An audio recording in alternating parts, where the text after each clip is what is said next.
मुखमोर्चा काढण्याचं नियोजन या ठिकाणी केलेलं आहे। तर त्या अनुषंगाने या ठिकाणी ही बैठकीसाठी आमचे नेते आदरणीय मधुकरराव, आदरणीय एम.ए. गफार सर, राज्याध्यक्ष उर्दू संघटना, त्याचबरोबर आणि स्वतः संजय शिपरकर टीईटीच्या संदर्भामध्ये एक निकाल दिलेला आहे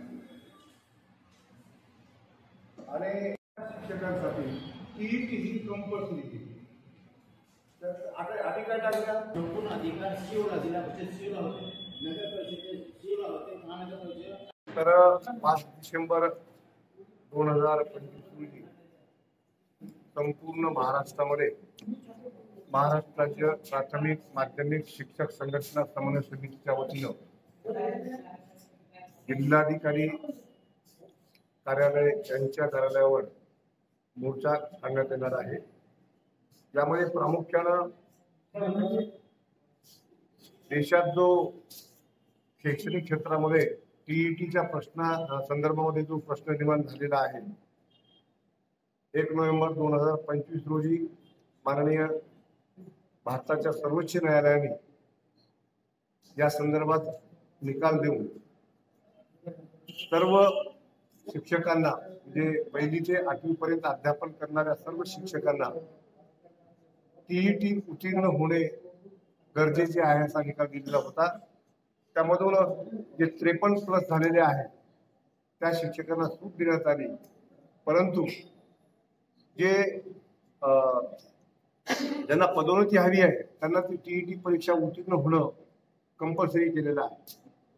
पण कायदा आरटी ऍक्ट 2009 मध्ये अस्तित्वात आला, 10 मध्ये केंद्राने लागू केला, महाराष्ट्र सरकारने फेब्रुवारी 2013 मध्ये त्याची अंमलबजावणी केली आणि टीईटीच्या संदर्भामध्ये माननीय सर्वोच्च न्यायालयाने नोव्हेंबर 2025 मध्ये निकाल दिला। तो निकाल शिक्षक बांधवामध्ये अस्वस्थता निर्माण करणारा आहे। म्हणून आम्ही महाराष्ट्र शासनाला विनंती करत आहोत, या संदर्भात आमच्या शिक्षक समन्वय समितीची बैठक 4 नोव्हेंबर 2025 रोजी पुण्याला झालेली होती।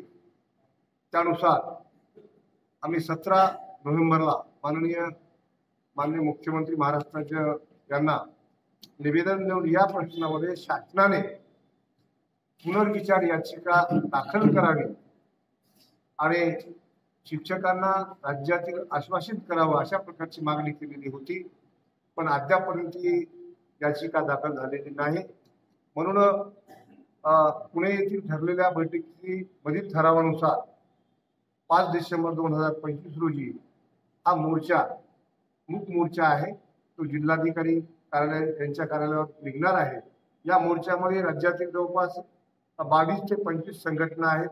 नांदेड जिल्ह्यातील जवळपास 25 संघटना, जिल्हा परिषद प्राथमिक माध्यमिक खाजगी संस्था चालक शिक्षकेतर कर्मचारी हे सगळे मोठ्या संख्येने 5 डिसेंबर या दिवशी इथे जमणार आहेत आणि शासनाच्या म्हणजे या संदर्भामध्ये शासनाचं लक्ष वेधून घेण्यासाठी हा मोर्चा आम्ही काढणार आहोत। ह्या आमच्या याचबरोबर इतर ज्या मागण्या आहेत, जुनी पेन्शन योजना लागू करावी, शिक्षण सेवक योजना बंद करावी, त्यानंतर 10-20-30 आश्वासित प्रगती योजना राज्यातील शिक्षकांना लागू करावी, 15 मार्च 2024चा जो संच मान्यतेचा GR आहे तो रद्द करण्यात यावा। त्याचबरोबर जे सर्वात महत्वाची गोष्ट, शिक्षकावर लादण्यात येणारी अशैक्षणिक कामे ती रद्द करावी, जेणेकरून विद्यार्थ्यांना अध्यापन करू द्यावं, त्यांच्या गुणवत्तेकडे लक्ष देऊ द्यावं। अशा प्रकारच्या ह्या 13 मागण्या आहेत। या 13 मागण्यांच्या संदर्भामध्ये हे आंदोलन आहे आणि अशा प्रकारचा मोर्चा 5 डिसेंबर 2025 रोजी आपल्या ITI पासून माननीय जिल्हाधिकारी यांच्या कार्यालयावर निघणार आहे। किती शिक्षकांसाठी म्हणजे जवळपास 20 लाख शिक्षक आहेत महाराष्ट्रामध्ये, 3 ते 4 लाखच्या आसपास शिक्षक आहेत। मोर्चाच्या बंद करून शिक्षक येणार आहेत, शाळा बंद आंदोलन आहे आणि शाळा बंद करून आपल्याला या मोर्चामध्ये सहभागी व्हायचं आहे। अशा प्रकारचा निर्णय महाराष्ट्राचे प्राथमिक माध्यमिक शिक्षक समन्वय समितीने घेतलेला आहे त्याची अंमलबजावणी पूर्ण राज्यामध्ये होणार आहे, यात काही शंका नाही.